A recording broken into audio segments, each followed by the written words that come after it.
ಓಂ ನಮಃ ಶಿವಾಯ. ಶ್ರೀ ಗುರು ಬಸವಲಿಂಗಾಯ ನಮಃ. ಬಂಧುಗಳೇ, ಈ ದಿನ ಬಸವ ಜಯಂತಿಯ ಶುಭ ದಿನ. ನಿಮ್ಮೆಲ್ಲರಿಗೂ ಬಸವ ಜಯಂತಿಯ ಶುಭಾಶಯಗಳು. ಈ ಜಗತ್ತಿಗೆ, ಈ ಜಗತ್ತಿನ ಮೂಲೆಯಲ್ಲಿ ವಾಸ ಮಾಡ್ತಾ ಇರ್ತಕ್ಕಂಥ ಎಲ್ಲ ಬಸವಾಭಿಮಾನಿಗಳಿಗೆ, ತತ್ವನಿಷ್ಠರಿಗೆ, ತತ್ವಾಭಿಮಾನಿಗಳಿಗೆ ಎಲ್ರಿಗೂ ಕೂಡ ಬಸವ ಜಯಂತಿಯ ಹಾರ್ದಿಕ ಶುಭಾಶಯಗಳು. ಈ ಜಗತ್ತಿನಲ್ಲಿ ಅನೇಕ ಕಾರಣಿಕ ಪುರುಷರು ಜನ್ಮ ತಾಳ್ತಾರೆ, ಪ್ರವಾದಿಗಳು ಜನ್ಮ ತಾಳ್ತಾರೆ. ಜಗತ್ತಿನ ಮೂಲೆಯಲ್ಲೂ ಸಹ ಆಧ್ಯಾತ್ಮಿಕ ಜೀವಿಗಳು, ಶಿವಶರಣರು ಪರಮಾತ್ಮನ ಇಚ್ಛೆಯಂತೆ ಜನ್ಮ ತಗೊಂಡು ಈ ಭೂಮಿಯ ಮೇಲೆ ಅನೇಕ ಬದಲಾವಣೆಗಳನ್ನು, ಸುಧಾರಣೆಗಳನ್ನು ಮಾಡೋದಕ್ಕೋಸ್ಕರ ಕೆಲವು ಪ್ರವಾದಿಗಳು ಈ ಭೂಮಿಯ ಮೇಲೆ ಆ ಪರಮಾತ್ಮನಿಂದ, ಆ ಶಿವನಿಂದ ಕಳಿಸಲ್ಪಡ್ತಾರೆ. ಅದೇ ರೀತಿ ಬಸವಣ್ಣರು ಸಹ ಈ ಭಾರತ ದೇಶದಲ್ಲಿ, ಅದರಲ್ಲೂ ಕರ್ನಾಟಕದಲ್ಲಿ, ಈ ಕನ್ನಡ ಭೂಮಿಯಲ್ಲಿ ಜನ್ಮ ತಾಳ್ತಾರೆ. ಅವರು 1134ರಲ್ಲಿ ಜನ್ಮ ತಾಳಿದ್ರು ಅಂತ ಹೇಳಿಬಿಟ್ಟು ಗ್ರಂಥಗಳಲ್ಲಿ ಹೇಳಲ್ಪಟ್ಟಿದೆ. ಆದರೆ ಅದರಲ್ಲೂ ಸಹ ವಿವಾದಗಳಿದೆ. ಯಾವುದೇ ಮಹಾತ್ಮರ ಜನ್ಮ ದಿನಾಂಕಗಳನ್ನು ಯಾರೂ ಸಹ ಸರಿಯಾಗಿ ಹೇಳಲಿಕ್ಕೆ ಆಗೋದಿಲ್ಲ. ಅದಕ್ಕೆ ನದಿ ಮೂಲ, ಋಷಿ ಮೂಲ ಹುಡುಕಬೇಡಿ ಅಂತ ಹೇಳ್ತಾರೆ. ಅವ್ರಿಗೇನು ಜನ್ಮ ದಿನಾಂಕ ಬರೆದಿಡಬೇಕು ಹಾಗೆ ಅಂತ ಏನು ಇರುವುದಿಲ್ಲ. ಅವರ ಜನ್ಮ ದಿನಾಂಕವನ್ನು ಅನೇಕ ವಿದ್ವಾಂಸರು, ಕವಿಗಳು, ಇತಿಹಾಸಕಾರರು ಬೇರೆ ಬೇರೆ ದಿನಾಂಕದಲ್ಲಿ ಹೇಳ್ತಾರೆ.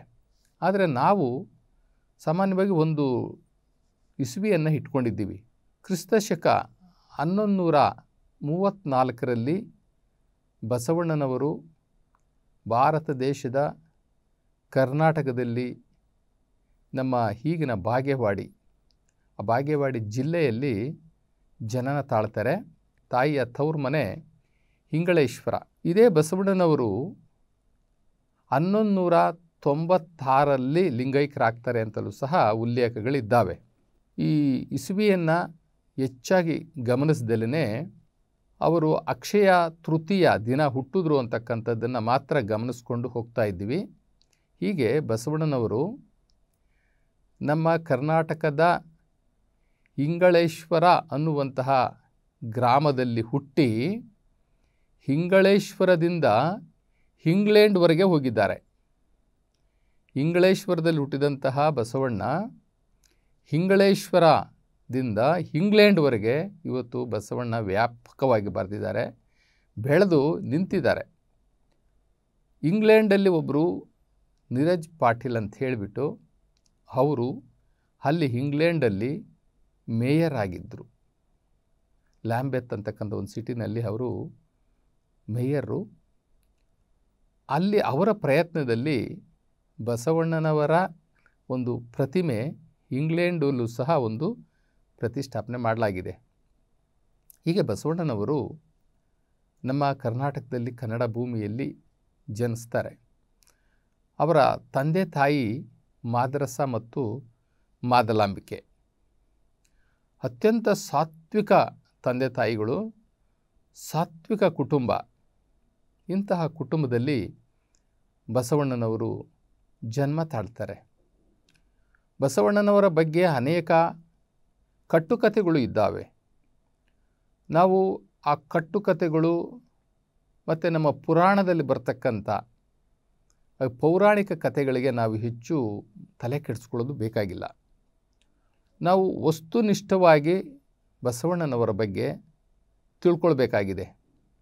ಇವತ್ತು ಬಸವ ಜಯಂತಿ ಇರುವುದರಿಂದ ಬಸವಣ್ಣನವರ ಜೀವನ ಚರಿತ್ರೆಯನ್ನು ಒಂದು ಸ್ವಲ್ಪ ನಮಗೆ ಎಷ್ಟು ಆಗುತ್ತೋ ಅಷ್ಟು ಇವತ್ತು ತಿಳ್ಕೊಳ್ಳೋಣ, ಪ್ರಯತ್ನವನ್ನು ಮಾಡೋಣ.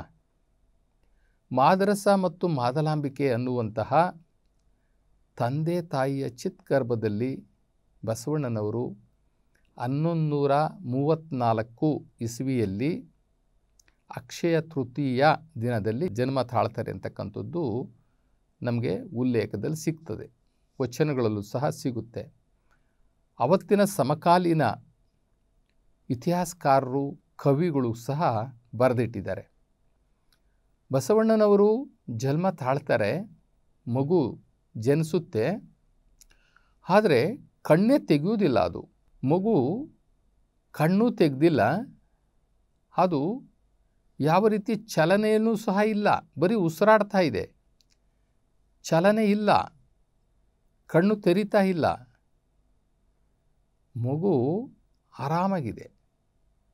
ಈ ಮಾದರಸ ಮಾದಲಾಂಬಿಕೆ ದಂಪತಿಗಳು ಈ ಮಗುವನ್ನು ಪಡಿಬೇಕಾದ್ರೆ ಅನೇಕ ವ್ರತಗಳನ್ನು ಮಾಡಿರ್ತಾರೆ. ಅವ್ರಿಗೂ ಸಹ ಸಂತಾನ ಇರುವುದಿಲ್ಲ, ಹೀಗಾಗಿ ಒಂದು ವ್ರತವನ್ನು ಸಹ ಮಾಡಿರ್ತಾರೆ. ಅದರ ಪ್ರತಿಫಲ ಅನ್ನುವ ರೀತಿಯಲ್ಲಿ ಮಗುವಿನ ಜನನವಾಗಿದೆ. ಆದರೆ ಮಗು ಕಣ್ಣು ಬಿಡ್ತಾ ಇಲ್ಲ, ಹಲಗಾಡ್ತಾನೂ ಇಲ್ಲ, ಉಸಿರು ಮಾತ್ರ ಹಾಡ್ತಾ ಇದೆ. ಎಲ್ಲರಿಗೂ ಬಹಳ ಆತಂಕ ಆಗುತ್ತೆ. ಏನಪ್ಪ, ನಮ್ಮ ಮನೆತನದಲ್ಲಿ ಒಂದು ಶಿಶು ಜನನವಾಯಿತು, ಆದರೆ ಈ ಮಗು ಕಣ್ಣೇ ತೆರಿತಾ ಇಲ್ವಲ್ಲ, ಅಲುಗಾಡ್ತಾ ಇಲ್ವಲ್ಲ, ಉಸಿರು ಮಾತ್ರ ಹಾಡ್ತಾ ಇದೆಯಲ್ಲ.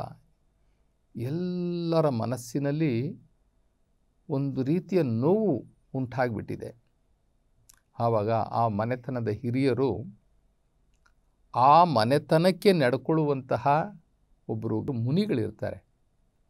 ಅವರ ಹೆಸರು ಜಾತವೇದ ಮುನಿಗಳು ಅಂತ. ಆ ಜಾತವೇದ ಮುನಿಗಳು ಕೂಡಲ ಸಂಗಮದಲ್ಲಿ ಸಾಧನೆ ಮಾಡ್ತಾ ಇರ್ತಾರೆ, ತಪಸ್ಸು ಮಾಡ್ತಾ ಇರ್ತಾರೆ. ಅವರು ಆ ಒಂದು ಮನೆತನದ ಹಿರಿಯ ಗುರುಗಳಾಗಿರ್ತಾರೆ, ಆಧ್ಯಾತ್ಮಿಕ ಗುರುಗಳಾಗಿರ್ತಾರೆ. ಅವರನ್ನು ನೆನೆಸ್ಕೊಳ್ತಾರೆ. ನೆನೆಸಿಕೊಂಡು ಅವರನ್ನು ಮನೆಗೆ ಕರೆಸ್ತಾರೆ. ಗುರುಗಳೇ, ನಮ್ಮ ಮನೆಗೆ ಬನ್ನಿ, ಈ ಮನೆತನದಲ್ಲಿ ಒಂದು ಗಂಡು ಮಗುವಿನ ಜನನ ಆಗಿದೆ, ಆದರೆ ಆ ಮಗು ಕಣ್ಣು ತೆರೀತಾ ಇಲ್ಲ ಗುರುಗಳೇ, ನೀವು ಬಂದು ಸ್ವಲ್ಪ ವಿಚಾರ ಮಾಡಿರಿ, ನೋಡ್ರಿ ಅಂತ ಹೇಳ್ತಾರೆ. ಆ ಜಾತವೇದ ಮುನಿಗಳು ಇವರು ಮನೆಗೆ ಬರ್ತಾರೆ. ಬಂದು ಮಗುವನ್ನು ನೋಡ್ತಾರೆ. ಆ ಮಗು ವಿಶ್ವಕ್ಕೆ ಬೆಳಕು ಕೊಡುವಂತಹ ಜ್ಞಾನಪೂರ್ಣವಾಗಿರ್ತಕ್ಕಂತಹ ಆ ಶಿಶು ನೋಡಿ ಬಹಳ ಆನಂದ ಆಗುತ್ತೆ. ಜಾತವೇದ ಮುನಿಗಳಿಗೆ ಬಹಳ ಖುಷಿ ಬೀಳ್ತಾರೆ. ಲೋಕಕ್ಕೆ ಜ್ಞಾನವನ್ನು ಕೊಡುವಂತಹ, ಅಜ್ಞಾನವನ್ನು ಅಳಿಸಿ ಶಿವಜ್ಞಾನವನ್ನು ಕೊಡುವಂತಹ ಶಿಶು ಇಲ್ಲಿ ಜನನ ಆಗಿದೆ, ಆದರೆ ಕಣ್ಣು ತೆಗಿತಾ ಇಲ್ಲ. ಯಾಕೆ ಅಂತಂದರೆ, ಅಂಧಕಾರದಲ್ಲಿ ತುಂಬಿ ತುಳುಕುತ್ತಿರುವ ಈ ಜಗತ್ತನ್ನು ನಾನು ಹೇಗೆ ನೋಡಲಿ ಎಂಬುದಾಗಿ ಶಿಶು ಯೋಚನೆ ಮಾಡ್ತಾ ಐತೆ. ಅಂಧಕಾರವೇ ತುಂಬಿ ತುಳುಕ್ತಾ ಐತೆ ಈ ಜಗತ್ತಲ್ಲಿ. ಇಂತಹ ಕತ್ತಲೆ ತುಂಬಿರುವಂತಹ ಈ ಜಗತ್ತನ್ನು ನಾನು ಹೇಗೆ ನೋಡಲಿ ಅಂಥೇಳಿ ಆ ಮಗು ಕಣ್ಣು ತೆರಿತಾ ಇಲ್ಲ. ಇದು ಜಾತವೇದ ಮುನಿಗಳಿಗೆ ಅರ್ಥ ಆಯಿತು. ಹೇಳ್ತಾರೆ, ಅಪ್ಪ, ನೀನು ಬಂದಿರೋದೇ ಈ ಅಂಧಕಾರ ಕತ್ತಲೆಯನ್ನು ಹೋಗಲಾಡಿಸೋದಿಕ್ಕಲ್ವಾ? ನೀನು ಕಣ್ಣು ತೆರೀಲಿಲ್ಲ ಅಂತಂದರೆ ಈ ಕತ್ತಲು ಹೋಗೋದಾದರೂ ಹೇಗೆ? ಈ ಜನರಲ್ಲಿ ತುಂಬಿರುವಂತಹ ಆ ಅಜ್ಞಾನ ಅನ್ನುವಂತಹ ಕತ್ತಲೆಯನ್ನು ಹೋಗಲಾಡಿಸಿಕೆ ಅಂತಲೇ ನೀವು ಬರ್ತಾ ಇರೋದು. ದಯವಿಟ್ಟು ಕಣ್ಣು ತೆರೆಯಪ್ಪ, ಕಣ್ಣು ತೆರಿ ಅಂತ ಹೇಳಿ ಆ ಮಗುವಿನ ಹಣೆಯ ಮೇಲೆ ಕೈಯನ್ನು ಇಟ್ಟು ವಿಭೂತಿ ಧಾರಣೆಯನ್ನು ಮಾಡಿ 3 ಸಲ ಓಂ ನಮಃ ಶಿವಾಯ ಅನ್ನುವಂತಹ ಮಂತ್ರವನ್ನು ಪಠಣೆ ಮಾಡ್ತಾರೆ. ಗುರುಗಳು 3 ಸಲ ಓಂ ನಮಃ ಶಿವಾಯ ಅನ್ನುವಂತಹ ಮಂತ್ರವನ್ನು ಪಠಣ ಮಾಡಿದ ಮೇಲೆ ನಿಧಾನವಾಗಿ ಮಗು ಕಣ್ಣು ತೆರೆದು ನೋಡುತ್ತೆ. ನಂತರ ಚಲನೆ ಪ್ರಾರಂಭ ಆಗುತ್ತೆ. ಆ ದೃಶ್ಯವನ್ನು ನೋಡಿದಂತಹ ಮನೆತನದವ್ರಿಗೆಲ್ಲ ಬಹಳ ಸಂತೋಷ ಆಗುತ್ತೆ. ನಂತರ ಗುರುಗಳನ್ನು ಅವರೆಲ್ಲ ಸೇರಿ ಕೇಳ್ತಾರೆ, ಗುರುಗಳೇ, ನೀವು ಬಂದ್ರಿ, ಆ ಓಂ ನಮಃ ಶಿವಾಯ ಅನ್ನುವಂತಹ ಮಂತ್ರದೊಂದಿಗೆ ವಿಭೂತಿ ಧಾರಣೆಯನ್ನು ಮಾಡಿ ಆ ಮಗುವನ್ನು ಕಣ್ಣು ತೆರೆಸಿದ್ರಿ.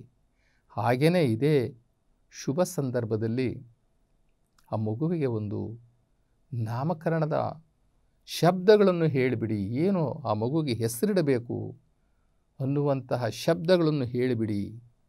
ಆ ಪವಿತ್ರವಾದಂತಹ ಅಕ್ಷರಗಳು ಯಾವಿದ್ದಾವೆ ಆ ನಾಮದಲ್ಲಿ ಅಂತ ಕೇಳಿದಾಗ ಜಾತಿವೇದ ಮುನಿಗಳು 1-2 ನಿಮಿಷ ಅವರು ಕಣ್ಣು ಮುಚ್ಚಿ ಧ್ಯಾನವನ್ನು ಮಾಡಿ ಹೇಳ್ತಾರೆ, ಭಾ ಸಾ ವಾ ಬಸವ ಎಂಬುದಾಗಿ ನಾಮಕರಣ ಮಾಡಿರಿ ಅಂತ ಹೇಳಿ ಜಾತಿವೇದ ಮುನಿಗಳು ಅಲ್ಲಿಂದ ಹೊರಟು ಬಿಡ್ತಾರೆ.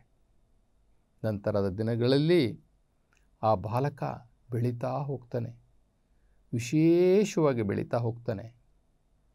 ಅವರ ತಂದೆಯ ಮನೆ ಅಂದರೆ ಮಾದರಸರ ಮನೆ ಬಾಗೇವಾಡಿ, ಇವತ್ತಿನ ಬಸವ ಬಾಗೇವಾಡಿ ಅಂತ ಕರಿತೀವಲ್ಲ ಆ ಬಾಗೇವಾಡಿ.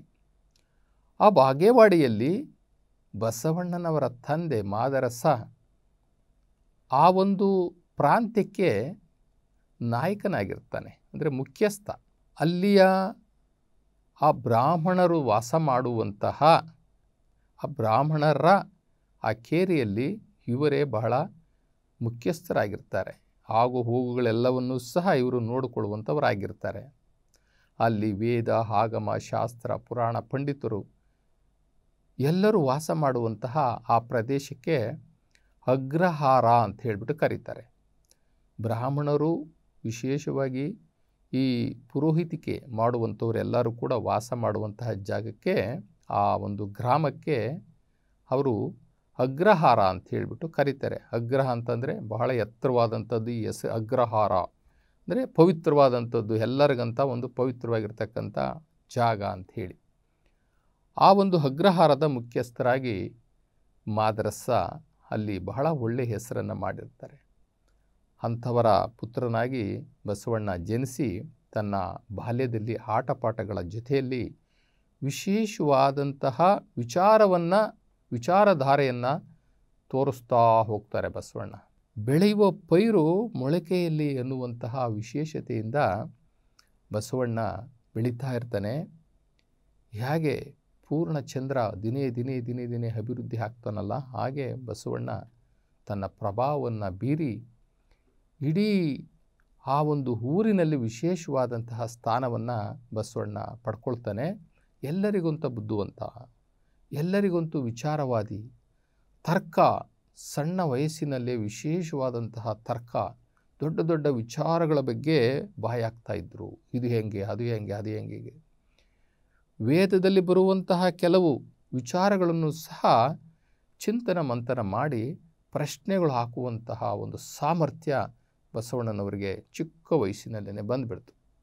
ಕಾರಣ, ಕೆಲವರು ಈ ಭೂಮಿಗೆ ಬರೋದೇ ಈ ಜಗತ್ತಿನ ಅಜ್ಞಾನವನ್ನು ಹೋಗಲಾಡಿಸಿ ಮತ್ತು ಈ ಧಾರ್ಮಿಕತೆಯಲ್ಲಿರ್ತಕ್ಕಂಥ ಲೋಪದೋಷಗಳನ್ನು ಸರಿಪಡಿಸೋದಕ್ಕೆ ಅಂತಲೇ ಕೆಲವರು ಈ ಭೂಮಿಗೆ ದಾರ್ಶನಿಕರು ಬರ್ತಾರೆ.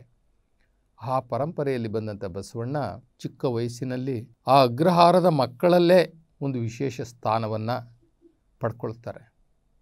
ಬಸವಣ್ಣ ಶಾಲೆಗೆ ಹೋಗುವಾಗ ಅಸ್ಪೃಶ್ಯ ಸಮಾಜದ ಮಕ್ಕಳ ಜೊತೆಯಲ್ಲಿ ಬೆರೀತಾರೆ. ಆವಾಗ ಆ ಪುರೋಹಿತಿಕೆ ಶಾಹಿಯ ಮುಖಂಡರು ಬಸವಣ್ಣನವರನ್ನು ನಿಂದನೆ ಮಾಡ್ತಾರೆ. ನೋಡಪ್ಪ, ನೀನು ಗುರುಕುಲದಲ್ಲಿ ವ್ಯಸಂಗ ಮಾಡ್ತಾ ಇದ್ದೀಯಾ, ನೀನು ಈ ಅಸ್ಪೃಶ್ಯ ಸಮಾಜದ ಬಾಲಕರ ಜೊತೆ ಆಟ ಆಡಬಾರ್ದು, ಅವರನ್ನು ಮುಟ್ಟಿಸ್ಕೊಳ್ಬಾರ್ದು, ನೀನೊಬ್ಬ ಶ್ರೇಷ್ಠ ಇದ್ದೀಯ, ನೀನು ಒಂದು ಶ್ರೇಷ್ಠ ಜಾತಿಯವಿದ್ದೀಯ ನೀನು, ಹಾಗಾಗಿ ಅವರನ್ನು ಮುಟ್ಟಿಸ್ಕೋಬೇಡ, ನೀನು ಮಡಿ ಮೈಲಿಗೆ ಆಗುತ್ತೆ, ಹೀಗೆಲ್ಲ ಹೇಳ್ತಾ ಇರುವಾಗ ಬಸವಣ್ಣನವರಿಗೆ ಅನಿಸುತ್ತೆ, ನಾವೆಲ್ಲರೂ ಒಂದೇ, ಇವರು ಯಾಕೆ ನಾವು ಮೇಲು ಅವರು ಕೀಳು ಅನ್ನುವಂತಹ ಭಾವನೆಯಲ್ಲಿ ನನ್ನನ್ನು ಮುಳುಗಿಸ್ತಾ ಇದ್ದಾರೆ, ನಾವೆಲ್ಲರೂ ಒಂದೇ ಅಲ್ವಾ, ನಾವೆಲ್ಲ ಬಾಲಕರೇ ಅಲ್ವಾ, ನಾವೆಲ್ಲ ಮಕ್ಕಳೇ ಅಲ್ವಾ. ಈ ರೀತಿಯ ವಿಮರ್ಶೆಯನ್ನು ಬಸವಣ್ಣನವರು ಮಾಡ್ತಾ ಹೋಗ್ತಾರೆ. ಕೊನೆಗೊಂದು ದಿನ ಈ ಬಾಲ್ಯಾವಸ್ಥೆ ಜೀವನದಲ್ಲಿ ಅನೇಕ ಘಟನೆಗಳು ನಡೆದೋಗ್ತವೆ.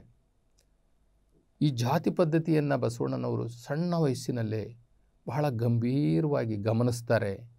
ಈ ಅಸ್ಪೃಶ್ಯತೆಯನ್ನು ನೋಡ್ತಾರೆ. ಅವನು ಮೇಲು, ಇವರು ಕೀಳು, ಇವರು ಮಧ್ಯಮ, ಹಾಗೆ ಈ ಇರ್ತಕ್ಕಂಥ ಸಮಾಜದಲ್ಲಿರ್ತಕ್ಕಂಥ ಜಾತಿ ಪದ್ಧತಿ ಅಸ್ಪೃಶ್ಯತೆಯನ್ನು ನೋಡ್ತಾರೆ, ಮಡಿವಂತಿಕೆಯನ್ನು ನೋಡ್ತಾರೆ. ಈ ಮಡಿವಂತಿಕೆ ಮೈಲಿಗೆ ಹೆಸರಲ್ಲಿ ಜನರ ಅಂತರವನ್ನು ಕಾಪಾಡುವಂಥದ್ದು, ಜನಗಳ ಮಧ್ಯದಲ್ಲಿ ಗೋಡೆಯನ್ನು ನಿರ್ಮಾಣ ಮಾಡುವಂಥದ್ದು, ಈ ಮೇಲು ಕೀಳು ಅನ್ನುವಂತಹ ಭಾವನೆಯಲ್ಲಿ ಮನುಷ್ಯರನ್ನು ತುಚ್ಛವಾಗಿ ಕನಿಷ್ಠವಾಗಿ ನೋಡುವಂಥದ್ದು, ಇದೆಲ್ಲವನ್ನು ಕೂಡ ಬಸವಣ್ಣ ನೋಡ್ತಾ ಇರ್ತಾರೆ. ಜೊತೆಗೆ ಈ ಸೂತಕ ಅನ್ನುವಂತಹ ಹೆಸರಿನಲ್ಲಿ ಆ ಹೆಣ್ಣು ಮಕ್ಕಳಿಗೆ ಆಗುವಂಥ ಶೋಷಣೆಯನ್ನು ಸಹ ನೋಡ್ತಾರೆ ಬಸವಣ್ಣ. ಚಿಕ್ಕ ವಯಸ್ಸಾದ್ರೂ ಕೂಡ ಅವರ ವಿಚಾರವಾದ ಬಹಳ ದೊಡ್ಡದಾಗಿರ್ತದೆ. ಈ ಸೂತಕ ಅನ್ನುವಂತಹ ಒಂದೇ ಒಂದು ಆ ನಿಯಮದಿಂದ, ಆ ನಿಯಮ ಪಾಲನೆಯಿಂದ ಹೆಣ್ಣು ಮಕ್ಕಳಿಗೆ ಆಗುತ್ತಿದ್ದಂತಹ ವಿಶೇಷವಾದಂತಹ ದೈಹಿಕ ಹಾನಿ, ಮಾನನಷ್ಟವನ್ನು ಗಮನಿಸಿದ್ರು. ಆವತ್ತಿನ ಕಾಲದಲ್ಲಿ ಒಂದು ಹೆಣ್ಣು ಮಗಳು ಅವಳು ಋತುಮತಿ ಆದರೆ ಅವಳನ್ನು ಊರಿಂದ ಆಚೆ ಇಡ್ತಾ ಇದ್ದರು. ಅವಳು ಏನಾದರೂ ಮಗುವಿಗೆ ಜನನ ಕೊಟ್ಟರೆ ಅವಳಿಗೆ ವಿಶೇಷವಾದಂಥ ಒಂದು ಗುಡಿಸಲು ನಿರ್ಮಾಣ ಮಾಡಿ ಊರಿಂದ ಆಚೆ ಇಡ್ತಾ ಇದ್ದರು. ಇನ್ನು ಮಾಸಿಕ ಋತುಚಕ್ರ, ಆ ಋತುಚಕ್ರ ಬಂದಾಗಂತಲೂ ಕೂಡ ಅವಳನ್ನು ಬಹಳ ಕೀಳಾಗಿ, ಬಹಳ ಅನಿಷ್ಟವಾಗಿ ನೋಡ್ತಾ ಇದ್ದರು. ಇದೆಲ್ಲವೂ ಕೂಡ ಪ್ರಕೃತಿಯ ವಿಶೇಷ ಗುಣಗಳು, ಪ್ರಕೃತಿಯಲ್ಲಿ ದಿನನಿತ್ಯ ನಡೆಯುವಂತಹ ವೈಜ್ಞಾನಿಕ ಕ್ರಿಯೆ ಅನ್ನುವಂಥದ್ದು ಬಸವಣ್ಣನವರಿಗೆ ಆಗಲೇ ಗೊತ್ತಿತ್ತು. ಈ ಮಡಿವಂತಿಕೆ ಸರಿಯಿಲ್ಲ, ಈ ಅಸ್ಪೃಶ್ಯತವಾದ ಸರಿಯಿಲ್ಲ, ಈ ಜಾತಿ ಪದ್ಧತಿ ಸರಿಯಿಲ್ಲ, ಈ ಸೂತಕಗಳ ಹೆಸರಿನಲ್ಲಿ, ಈ ಸೂತಕಗಳ ಆಚರಣೆಯಲ್ಲಿ ಈ ಮಹಿಳೆಯರಿಗೆ ಆಗುವಂತಹ ದೌರ್ಜನ್ಯ, ಇದು ದೌರ್ಜನ್ಯ ಅಂತ ಹೇಳ್ಬಿಟ್ಟು ಅವರು ನಿರ್ಧಾರ ಮಾಡಿದ್ರು. ಮಹಿಳಾ ದೌರ್ಜನ್ಯ, ಅವರ ಶಾರೀರಿಕ ದೌರ್ಜನ್ಯ ಅಂಥೇಳಿ ಬಸವಣ್ಣನವರು ಅಂದ್ಕೊಳ್ತಾರೆ. ಇನ್ನು ಮಹಿಳೆಯರಿಗೆ ಆಗ್ತಾ ಇದ್ದಂತಹ ವಿಧವಾ ಪದ್ಧತಿ, ಬಾಲ್ಯದಲ್ಲೇ ವಿವಾಹ ಮಾಡುವಂಥದ್ದು ನೋಡಿ. ಈ ವಿಧವಾ ಪದ್ಧತಿ ಎಷ್ಟು ಘೋರ ಅಂತಂತಂದರೆ, ಯಾರೇ ಒಂದು ಹೆಣ್ಣು ಮಗಳು ಚಿಕ್ಕ ವಯಸ್ಸಿನಲ್ಲಿ ಗಂಡನನ್ನು ಕಳೆದುಕೊಂಡ್ರೆ ಅವಳು ಜೀವನ ಪರ್ಯಂತ ಅಮಂಗಳೆಯಾಗಿ, ಅಪವಿತ್ರಳಾಗಿ, ಯಾವುದೇ ವಿಶೇಷ ಮಂಗಳ ಕಾರ್ಯಗಳಿಗೆ ಭಾಗಿಯಾಗದಂತೆ ಕತ್ತಲು ಮನೆಯಲ್ಲಿ ಅವಳು ವಾಸ ಮಾಡಬೇಕಾಗಿತ್ತು. ಅಂತಹ ಘೋರವಾದಂತಹ ಪದ್ಧತಿ ಆ ವಿಧವಾ ಪದ್ಧತಿ. ಆ ವಿಧವೆಯರಾಗಲಿಕ್ಕೆ ಇನ್ನೊಂದು ಕಾರಣ ಇತ್ತು. ಆ ವಿಧವೆಯರಾಗಲಿಕ್ಕೆ ಇನ್ನೊಂದು ಕಾರಣ ಏನಪ್ಪ ಅಂತಂದರೆ, ಈ ಬಾಲ್ಯದಲ್ಲೇ ವಿವಾಹ ಮಾಡೋದು, ಬಾಲ್ಯ ವಿವಾಹ, ತೊಟ್ಟಲಲ್ಲೇ ಮಾಡಿಬಿಡೋದು.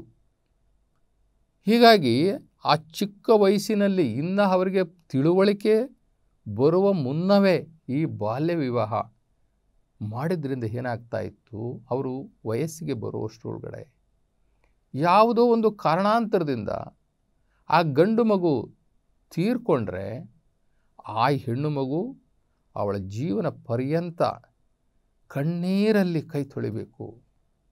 ಅಂಥ ಅನಿಷ್ಟ ಪದ್ಧತಿಗಳೆಲ್ಲ ಇತ್ತು.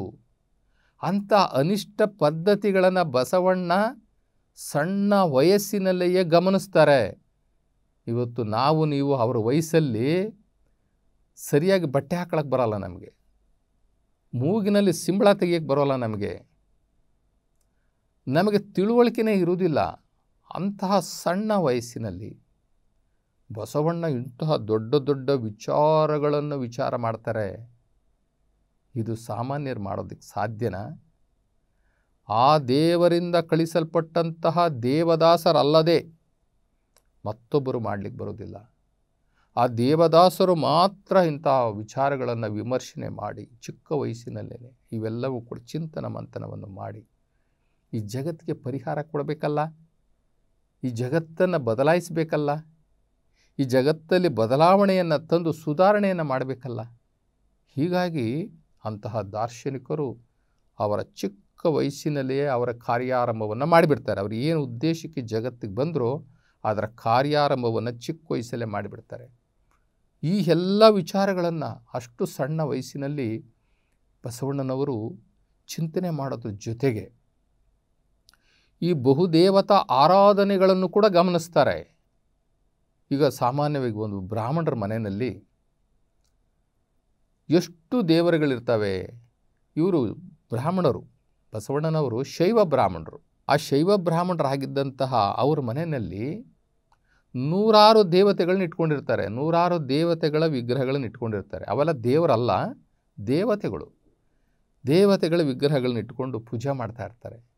ಬಸವಣ್ಣನವ್ರಿಗೆ ಅವಾಗಲೇ ಚಿಂತೆ, ಇಷ್ಟೊಂದು ದೇವರುಗಳು ಇರ್ಲಿಕ್ಕೆ ಸಾಧ್ಯನಾ? ಇಷ್ಟೊಂದು ದೇವರುಗಳು ಈ ಸೃಷ್ಟಿಯನ್ನು ರಚನೆ ಮಾಡಿದ್ವಾ? ಇವೆಲ್ಲ ನಿಜವಾದ ದೇವರುಗಳ? ದೇವರು ಅಂತಂದರೆ ಒಬ್ಬ ಇದ್ದಾನಾ ಇಲ್ಲ ನೂರಾರು ಜನ ಇದ್ದಾರಾ ಅನ್ನುವಂತಹ ಆಧ್ಯಾತ್ಮಿಕ ಚಿಂತನೆ ಬಸವಣ್ಣನವರಿಗೆ. ಆಧ್ಯಾತ್ಮಿಕ ಚಿಂತನೆ ಅವರಿಗೆ. ಅವರ ಮನೆಯಲ್ಲಿದ್ದಂತಹ ಪೂಜಾ ಪದ್ಧತಿಗಳನ್ನು ಅವರು ತಂದೆ ಮಾಡ್ತಿದ್ದಂತಹ ಪೂಜಾ ಪದ್ಧತಿಯನ್ನೇ ವಿರೋಧ ಮಾಡ್ತಾರೆ.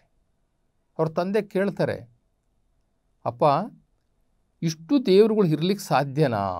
ನೀನು ಇಷ್ಟು ದೇವರುಗಳನ್ನ ಇಟ್ಕೊಂಡು ನೀನು ಪೂಜೆ ಮಾಡ್ತಾ ಇದ್ದೀಯಲ್ಲ, ಇಷ್ಟು ದೇವರುಗಳು ಇರ್ಲಿಕ್ಕೆ ಸಾಧ್ಯನಾ? ಈ ಭೂಮಿ ಎಲ್ಲರಿಗೂ ಒಂದೇ, ಗಾಳಿ ಒಂದೇ, ನೀರು ಒಂದೇ, ಸೂರ್ಯ ಒಬ್ಬನೇ, ಚಂದ್ರ ಒಬ್ಬನೇ. ಹೀಗಿರುವಾಗ ದೇವರು ಒಬ್ಬನೇ ಇರಬೇಕಾಗುತ್ತೆ. ಇಷ್ಟೊಂದು ದೇವರುಗಳು ಇರ್ಲಿಕ್ಕೆ ಸಾಧ್ಯ ಇಲ್ಲ. ಎಲ್ಲರಿಗೂ ಒಬ್ಬನೇ ದೇವರು ಇರ್ಲಿಕ್ಕೆ ಸಾಧ್ಯ ಹೊರತು ಇಷ್ಟೊಂದು ದೇವರು ಇರ್ಲಿಕ್ಕೆ ಸಾಧ್ಯ ಇಲ್ಲ. ಈ ಸೃಷ್ಟಿಯನ್ನು ಸಮಷ್ಟಿಯನ್ನು ರಚನೆ ಮಾಡಿರೋನು ಯಾರೋ ಒಬ್ಬನೇ ಇರಬೇಕೇ ಹೊರತು ಇಷ್ಟು ಜನ ಇರ್ಲಿಕ್ಕೆ ಸಾಧ್ಯ ಇಲ್ಲ ಅನ್ನುವಂತಹ ಜ್ಞಾನದ ಅರಿವು, ಪ್ರಕಾಶ ಅವರಲ್ಲಿ ಜಾಗೃತ ಆಗಿರ್ತದೆ ಬಸವಣ್ಣನವರಲ್ಲಿ. ಇದೆಲ್ಲವೂ ಕೂಡ ಮುಂದೆ ಲೋಕ ಕಲ್ಯಾಣಕ್ಕೆ ಬೇಕಾಗಿರ್ತಕ್ಕಂಥ ಅರ್ಹತೆಗಳು, ಪ್ರಶ್ನೆಗಳು, ಆ ಪ್ರಶ್ನೆಗಳಿಗೆ ಪರಿಹಾರಗಳು. ಹೀಗೆ ಬಸವಣ್ಣನವರು ಈ ಲಿಂಗ ತಾರತಮ್ಯವನ್ನು ಸಹ ಗಮನಿಸ್ತಾರೆ. ಪುರುಷರು ಬಹಳ ಪವಿತ್ರ, ಸ್ತ್ರೀಯರು ಕನಿಷ್ಠ. ಯಾಕೆ ಅಂತಂದರೆ ಅವಳು ಅಮಂಗಳೆ, ಅವಳು ಶೂದ್ರಳು. ಯಾಕೆ ಶೂದ್ರಳು? ಅವಳು ಋತುಮತಿ ಹಾಕ್ತಾಳೆ ಅನ್ನುವಂಥ ಕಾರಣಕ್ಕೆ, ಅವಳು ಮುಟ್ಟಾಕ್ತಾಳೆ ಅನ್ನೋ ಕಾರಣಕ್ಕೆ ಅವಳನ್ನು ಶೂದ್ರಳು ಅಂತ ತೀರ್ಮಾನ ಮಾಡಿದಂಥದ್ದು ಕೂಡ ಇರ್ತದೆ. ಈ ಲಿಂಗ ತಾರತಮ್ಯ ಅಂತ ಹೇಳ್ತೀವಿ. ಲಿಂಗ ತಾರತಮ್ಯ ಅಂದರೆ ಗಂಡು ಶ್ರೇಷ್ಠ, ಹೆಣ್ಣು ಕನಿಷ್ಠ ಅಂತಕ್ಕಂಥದ್ದು. ಇದನ್ನು ಸಹ ಬಸವಣ್ಣನವರು ತಪ್ಪು. ಹೆಣ್ಣು ಅಲ್ಲ, ಗಂಡು ಅಲ್ಲ.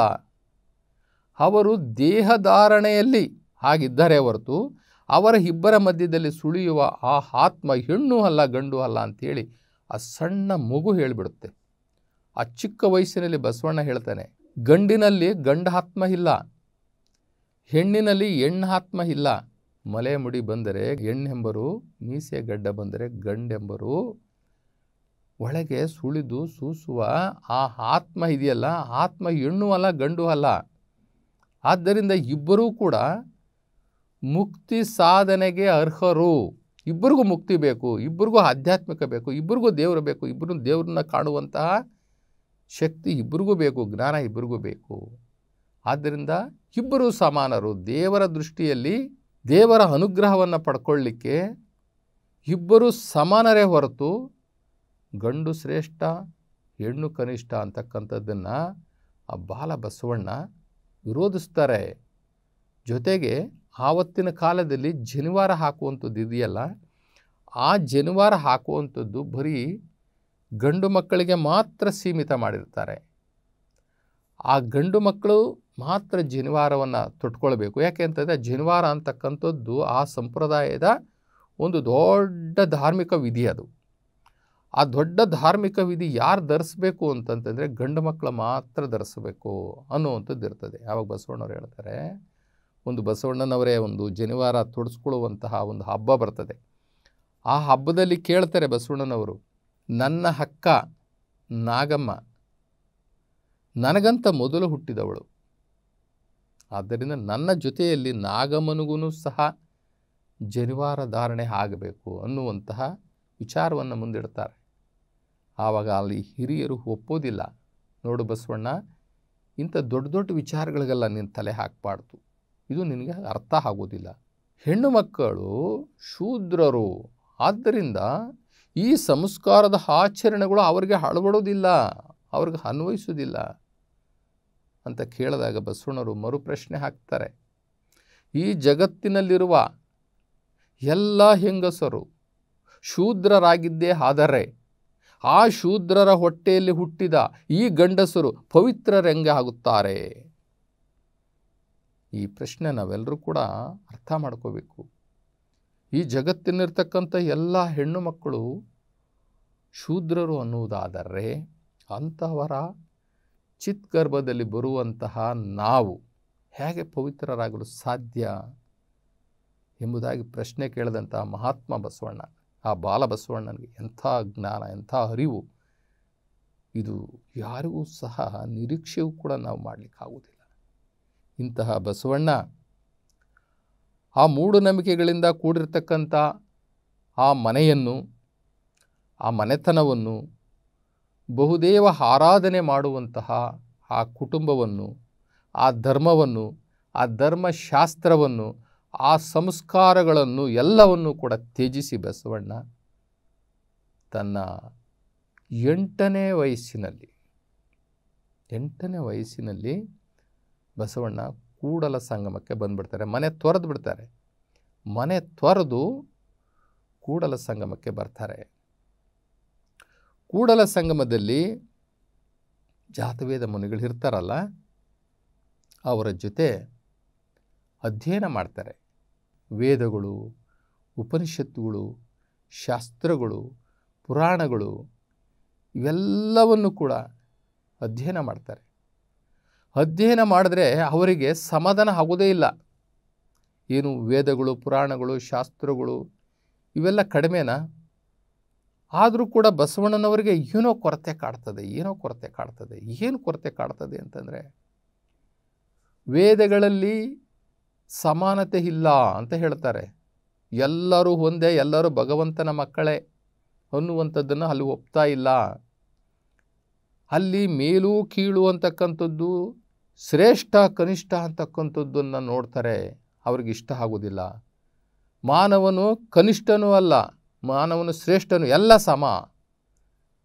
ಯಾರು ಕನಿಷ್ಠ ಶ್ರೇಷ್ಠ ಅಂತ ಇಲ್ಲ. ಭಗವಂತನ ದೃಷ್ಟಿಯಲ್ಲಿ ತಂದೆ ಒಬ್ಬನೇ ಆಗಿರೋದ್ರಿಂದ, ನಮ್ಮೆಲ್ಲರ ದೇವರು, ನಮ್ಮೆಲ್ಲರ ಪರಮಪಿತ ಆ ನಿರಾಕಾರ ಶಿವ ಒಬ್ಬನೇ ಆಗಿರೋದ್ರಿಂದ ನಾವೆಲ್ಲರೂ ಕೂಡ ಅವನ ಮಕ್ಕಳು ಅನ್ನುವಂತಹದ್ದು ಬಸವಣ್ಣನವರ ಅತ್ಯಂತ ಆಧ್ಯಾತ್ಮಿಕ ತೀರ್ಮಾನ, ಶ್ರೇಷ್ಠವಾದಂತಹ ತೀರ್ಮಾನ. ಇಲ್ಲಿ ಯಾರೊಬ್ಬರು ಕನಿಷ್ಠ ಅಲ್ಲವೇ ಅಲ್ಲ, ಎಲ್ಲರೂ ಸಮಾನರು ಅನ್ನುವಂತಹ ಸಮಾನತೆ ಭಾವ ಬಸವಣ್ಣನವರ ಭಾವದಲ್ಲಿ ಬಲಿತಿರ್ತದೆ. ಹೀಗಾಗಿ ಅವರು ವೇದ ಉಪನಿಷತ್ತುಗಳು ಆಗಮಗಳನ್ನು ಎಲ್ಲವನ್ನು ಕೂಡ ಓದಿದ್ರೂ ಕೂಡ ಒಲ್ಲದ ಮನಸ್ಸಲ್ಲಿ ಅವರು ಮತ್ತೊಂದು ಸರ್ವಸಮ್ಮತವಾದಂತಹ ಸಮಾನತೆಯ ಒಂದು ಹೊಸ ನಾಗರಿಕತ್ವವನ್ನು ಹುಟ್ಟಾಕಬೇಕು, ಒಂದು ಹೊಸ ಸಮಾಜವನ್ನು ಹುಟ್ಟಾಕಬೇಕು, ಹೊಸ ಸಿದ್ಧಾಂತವನ್ನು ಹುಟ್ಟಾಕಬೇಕು, ಎಲ್ಲರಿಗೂ ಸಮಾನತೆಯನ್ನು ಕೊಡಬೇಕು, ಎಲ್ಲರಿಗೂ ಆದ್ಯತೆಯನ್ನು ಕೊಡಬೇಕು, ಎಲ್ಲರಿಗೂ ವ್ಯಕ್ತಿ ಸ್ವಾತಂತ್ರ್ಯವನ್ನು ಕೊಡಬೇಕು, ಎಲ್ಲರ ಹಕ್ಕುಗಳನ್ನು ರಕ್ಷಣೆ ಮಾಡಬೇಕು, ಪ್ರತಿಯೊಬ್ಬರ ವ್ಯಕ್ತಿ ಸ್ವಾತಂತ್ರ್ಯಕ್ಕೂ ಕೂಡ ಧಕ್ಕೆ ಬರದಂತಹ ಸಮಾಜ ನಿರ್ಮಾಣ ಆಗಬೇಕು. ಇಲ್ಲಿ ಯಾರೋ ಒಬ್ಬರು ಹೇಳೋದು, ಉಳಿದವರು ಕೇಳೋದು, ಬೇರೆಯವರೊಬ್ಬರು ಆಳೋದು, ಇನ್ನೊಂದು ಆಳಿಸಿಕೊಳ್ಳುವವರು, ಇದು ಬೇಡ. ಆಳುವ ವರ್ಗ, ಆಳಿಸಿಕೊಳ್ಳುವ ವರ್ಗ ಬೇಡ. ಎಲ್ಲರೂ ಶಿವನ ಮಕ್ಕಳಾಗಿರೋದ್ರಿಂದ ಅವನು ಯಾರು, ಇವನು ಯಾರು ಅನ್ನದೇ ಯಾರೊಬ್ಬರನ್ನು ಜಾತಿಯಿಂದಲಾಗಲಿ, ವರ್ಗದಿಂದಲಾಗಲಿ, ವರ್ಣದಿಂದಲಾಗಲಿ, ಅವನ ಐಶ್ವರ್ಯದಿಂದಲಾಗಲಿ, ಅಧಿಕಾರದಿಂದಲಾಗಲಿ ಗುರುತಿಸದೆ ಎಲ್ಲರೂ ಕೂಡ ದೇವರ ಮಕ್ಕಳು, ನಾವೆಲ್ಲ ಸಹೋದರರು, ನಾವೆಲ್ಲ ಒಂದೇ ತಂದೆಯ ಮಕ್ಕಳು, ಒಂದೇ ಭೂಮಿ ಮೇಲೆ ಬದುಕ್ತಾ ಇರ್ತಕ್ಕಂಥ ನಾವೆಲ್ಲರೂ ಸಹೋದರ ಸಹೋದರಿಯರು ಅನ್ನುವಂತಹ ಒಂದು ಹೊಸ ಸಮಾಜವನ್ನು ನಿರ್ಮಾಣ ಮಾಡಬೇಕು ಅಂಥೇಳಿ ಬಸವಣ್ಣನವರು ಕೂಡಲ ಸಂಗಮದಲ್ಲಿ ಅಧ್ಯಯನ ಮಾಡುವಂತಹ ಸಂದರ್ಭದಲ್ಲಿ ನಿರ್ಧಾರ ಮಾಡ್ತಾರೆ. ಅದಕ್ಕೆ ಒಂದು ಕಡೆ ಹೇಳ್ತಾರೆ, ಇವನ್ ಯಾರವ ಎಂದೆನಿಸದಿರಯ್ಯ, ಇವ ನಮ್ಮವ ಇವ ನಮ್ಮ ಮನೆಯ ಮಹಾಮಗನೆಂದೆನಿಸಯ್ಯ ಕೂಡಲ ಸಂಗಮ ದೇವ ಅಂತ ಹೇಳ್ತಾ ಬರೀತಾರೆ. ಅಲ್ಲಿ ಅಂದ್ರೇನು, ಮನುಷ್ಯನನ್ನು ನೋಡಿದಾಗ ಮನುಷ್ಯ ದೃಷ್ಟಿಯಲ್ಲೇ ನೋಡಬೇಕು, ಕೀಳಾಗಿ ನೋಡಬಾರ್ದು. ಅದೊಂದು ಕಾಲಘಟ್ಟ. 12ನೇ ಶತಮಾನದಲ್ಲಿ ಮನುಷ್ಯರನ್ನು ನಾಯಿಗಳಿಗಿಂತ, ಬೆಕ್ಕುಗಳಿಗಿಂತ, ಕತ್ತೆಗಳಿಗಿಂತ, ಹಂದಿಗಳಿಗಿಂತ ಬಹಳ ಕೀಳಾಗಿ ನಡೆಸಿಕೊಂಡಂತಹ ನಿಕೃಷ್ಟವಾದ ಸಮಾಜ ಇದ್ದಂತಹ ಶತಮಾನ 12ನೇ ಶತಮಾನ. ಮನುಷ್ಯರಿಗೆ ಕನಿಷ್ಠ ಗೌರವ ಸಹ ಇರಲಿಲ್ಲ. ಅವರ ಹಕ್ಕುಗಳು ದಮನ ಮಾಡಿದ್ರು, ಅವರನ್ನು ಸಪ್ರೆಸ್ ಮಾಡಿಟ್ಟಿದ್ರು, ತುಳಿತಕ್ಕೆ ಒಳಗಾದಂತಹ ಸಮಾಜ ಇತ್ತು ಆವಾಗ. ಈ ಕಟ್ಟಕಡೆಯ ಮಾನವ ಸಮಾಜ ಅಂತ ಏನಿತ್ತು ಅವರನ್ನು ತುಳಿತಕ್ಕೆ ಒಳಪಡಿಸಿ ಅವರನ್ನು ಕನಿಷ್ಠವಾಗಿ ಇಟ್ಟಂತಹ ಕಾಲಘಟ್ಟ ಅದು. ಆವಾಗ ಬಸವಣ್ಣನವರು ಹೊಸ ಸಮಾಜ, ಸಮ ಸಮಾಜ, ಪ್ರತಿಯೊಬ್ಬರಿಗೂ ಸ್ವತಂತ್ರವನ್ನು ಕೊಡುವಂತಹ, ಹಕ್ಕುಗಳನ್ನು ಕೊಡುವಂತಹ, ಅವರ ವ್ಯಕ್ತಿ ಸ್ವಾತಂತ್ರ್ಯವನ್ನು ಕಾಪಾಡುವಂತಹ, ಅವರ ಅಭಿವ್ಯಕ್ತಿ ಸ್ವಾತಂತ್ರ್ಯಕ್ಕೆ ಧಕ್ಕೆ ಬರದಂತೆ ನಡೆದುಕೊಳ್ಳುವಂತಹ ಹೊಸ ಸಮಾಜ ಸೃಷ್ಟಿ ಆಗಬೇಕಂತೇಳಿ ಅವರ ಅಧ್ಯಯನದ ಆ ಉತ್ಪನ್ನ ಅದು. ಅಧ್ಯಯನ ಮಾಡಿ ಮಾಡಿ ಮಾಡಿ ಮಾಡಿ ಕೊನೆಗೆ ಬಸವಣ್ಣನವರು ಒಂದು ಜಾತಿರಹಿತವಾದ, ಧರ್ಮ ಸಹಿತವಾದಂತಹ ಒಂದು ಹೊಸ ಸಮಾಜ ನಿರ್ಮಾಣ ಮಾಡಬೇಕು ಅನ್ನುವಂತಹ ತೀರ್ಮಾನಕ್ಕೆ ಬರ್ತಾರೆ. ಅವರು ಬಸವಣ್ಣನವರು ಕೂಡಲ ಸಂಗಮದಲ್ಲಿ ಮತ್ತೊಂದು ತಿರುವು, ಅವರ ಜೀವನದಲ್ಲಿ ಅನೇಕ ತಿರುವುಗಳು ಬರ್ತವೆ. ಬಲದೇವರಸ ಅಂತ ಹೇಳಿಬಿಟ್ಟು ಇವರ ಸೋದರ ಮಾವ, ಇವರ ತಾಯಿಯ ಅಣ್ಣ, ಇವರ ಸೋದರ ಮಾವ ಬಿಜ್ಜಳ ರಾಜನ ಹತ್ತಿರ ಅವನು ದಂಡನಾಯಕನಾಗಿರ್ತಾನೆ. ಅಂತಂದರೆ ಅಲ್ಲಿಯ ಸೈನ್ಯದ ಮುಖ್ಯಸ್ಥನಾಗಿರ್ತಾನೆ, ಸೈನ್ಯವನ್ನು ನೋಡಿಕೊಳ್ಳುವಂಥ ಮುಖ್ಯಸ್ಥನಾಗಿರ್ತಾನೆ. ಅವನಿಗೆ ಗೊತ್ತಾಗುತ್ತೆ ಬಸವಣ್ಣ ಕೂಡಲ ಸಂಗಮದಲ್ಲಿ ಅತ್ಯಂತ ಕ್ರಿಯಾಶೀಲ, ಅಧ್ಯಯನಶೀಲ ಮಹಾಜ್ಞಾನಿಯಾಗಿದ್ದಾನೆ ಅಂತ ಹೇಳಿಬಿಟ್ಟು ಬಲದೇವರಸನಿಗೆ ಗೊತ್ತಾಗುತ್ತೆ. ಆಗ ಬಲದೇವರಸ ತನ್ನ ಏಕೈಕ ಮಗಳಾದ ಗಂಗಾಂಬಿಕೆಯನ್ನು ಬಸವಣ್ಣನವರಿಗೆ ಕೊಟ್ಟು ಮದುವೆ ಮಾಡಬೇಕು ಅನ್ನುವಂತಹ ಒಂದು ವಿಚಾರವನ್ನು ಇಟ್ಟುಕೊಂಡು ಕೂಡಲ ಸಂಗಮಕ್ಕೆ ಬರ್ತಾರೆ. ಆದರೆ ಈ ವಿಚಾರವನ್ನು ಬಸವಣ್ಣ ಒಪ್ಪೋದಿಲ್ಲ. ಇಲ್ಲ, ನಾನು ಲೋಕ ಕಲ್ಯಾಣಕ್ಕೋಸ್ಕರ ನಾನು ಒಬ್ಬನೇ ದುಡಿಬೇಕು, ನನಗೆ ಸಂಸಾರ ಕಟ್ಕೊಂಡ್ರೆ ನನ್ನ ಸಾಧನೆಗೆ ಅಡ್ಡಿ ಆಗುತ್ತೆ, ಅದರಿಂದ ನಾನು ವಿವಾಹವನ್ನು ಮಾಡಿಕೊಳ್ಳುವುದಿಲ್ಲ ಅನ್ನುವಂಥ ತೀರ್ಮಾನವನ್ನು ಹೇಳಿದಾಗ ಅಲ್ಲಿಯ ಗುರುಗಳಾಗಿದ್ದಂತಹ ಜಾತಿವೇದ ಮುನಿಗಳು ಕರೆದು ಹೇಳ್ತಾರೆ, ನೋಡಪ್ಪ, ನಿನ್ನ ಆಧ್ಯಾತ್ಮಿಕ ಸಾಧನೆಗೆ ಇನ್ನೂ ಶಕ್ತಿ ಬರ್ತದೆ, ಇನ್ನೂ ಬಲ ಬರ್ತದೆ, ನಿನಗೆ ಸಪೋರ್ಟ್ ಸಿಗುತ್ತೆ, ಆದ್ದರಿಂದ ನೀನು ವಿವಾಹ ಆಗೋದು ಸೂಕ್ತ. ವಿವಾಹ ಸಾಂಸಾರಿಕ ಜೀವನ ಕೆಟ್ಟದ್ದಲ್ಲ, ಸಾಂಸಾರಿಕ ಜೀವನದಲ್ಲಿ ಬಹಳ ಸುಲಭ ಆಗುತ್ತೆ ಆಧ್ಯಾತ್ಮಿಕ ಸಾಧನೆ. ನಿನಗೆ ಅತ್ಯಂತವಾದಂತಹ ಸಹಾಯಕಳಾಗಿ ನಿನ್ನ ಹೆಂಡತಿ ನಿಂತಾಗ ಆಧ್ಯಾತ್ಮಿಕ ಸಾಧನೆ ಬಹಳ ಸರಳ ಆಗುತ್ತೆ ಅಂತ ಹೇಳಿ ಅವರ ಮನವನ್ನು ಪರಿವರ್ತನೆ ಮಾಡಿ ಗಂಗಾಂಬಿಕೆಯನ್ನು ಒಪ್ಪಿಕೊಳ್ಳುವಂತೆ ಮಾಡಿ ಅವರ ವಿವಾಹ ಆಗುತ್ತೆ. ವಿವಾಹ ಆದ ನಂತರ ಬಿಜ್ಜಳ ರಾಜ ಬಸವಣ್ಣನವರಿಗೆ ಕಾರಣಿಕ ವೃತ್ತಿಯನ್ನು ಕೊಡ್ತಾರೆ. ಕರಣಿಕ ವೃತ್ತಿ ಅಂತಂದರೆ ಗುಮಾಸ್ತ, ಲೆಕ್ಕ ಬರೆಯುವಂಥದ್ದು. ಆ ಕರಣಿಕ ವೃತ್ತಿಯನ್ನು ಮಾಡ್ತಾ ಮಾಡ್ತಾ ಇವರ ಸೇವಾ ನಿಷ್ಠೆ, ಇವರು ಆ ಆಡಳಿತದಲ್ಲಿ ವಿಲೀನ ಆಗುವಂಥದ್ದು, ಜವಾಬ್ದಾರಿ ತಗೊಳ್ಳುವಂಥದ್ದು, ಮುಂದೆ ಕಾರ್ಯಯೋಜನೆಗಳನ್ನು ರೂಪಿಸುವಂಥದ್ದು, ಸಲಹೆಗಳನ್ನು ಕೊಡುವಂಥದ್ದು, ಇವೆಲ್ಲವನ್ನು ಗಮನಿಸಿದಂತಹ ಬಿಜ್ಜಳ ರಾಜ ಕೊನೆಗೊಂದು ದಿನ ಬಸವಣ್ಣನವರನ್ನು ಅದೇ ರಾಜ್ಯದ ಪ್ರಧಾನಮಂತ್ರಿಯನ್ನಾಗಿ ಮಾಡಿಬಿಡ್ತಾರೆ. ಇದರ ಹಿಂದಿನ ದಿನಗಳಲ್ಲಿ ಏನಾಗುತ್ತೆ ಅಂತಂದರೆ, ಬಿಜ್ಜಳನಿಗೆ ಒಬ್ಬ ಸಾಕು ತಂಗಿ ಇರ್ತಾಳೆ. ಆ ಸಾಕು ತಂಗಿ ಹೇಗೆ ಅಂತಂತಂದರೆ, ಬಿಜ್ಜಳನ ಹತ್ರ ಒಬ್ಬ ನಂಬಿಕಸ್ಥ ಅವರ ಸೈನ್ಯದಲ್ಲಿ ಕೆಲಸ ಮಾಡ್ತಾ ಇರ್ತಾನೆ, ಸೈನ್ಯಾಧಿಪತಿ. ಆ ಸೈನ್ಯಾಧಿಪತಿ ಯುದ್ಧದಲ್ಲಿ ಅನಿರೀಕ್ಷಿತವಾಗಿ ಮರಣ ಹೊಂದಿದಾಗ ಅವನ ಮಗಳನ್ನು ಬಿಜ್ಜಳನಿಗೆ ಕೊಟ್ಟು ಅವನು ಪ್ರಾಣ ಬಿಡ್ತಾನೆ. ಆ ಹೆಣ್ಣು ಮಗು ನೀಲಾಂಬಿಕೆ ಅಂಥೇಳಿ, ಆ ನೀಲಾಂಬಿಕೆಯನ್ನು ತನ್ನ ಸಾಕು ತಂಗಿಯ ರೀತಿಯಲ್ಲಿ ಬಿಜ್ಜಳನು ಸಲಹಿರ್ತಾನೆ.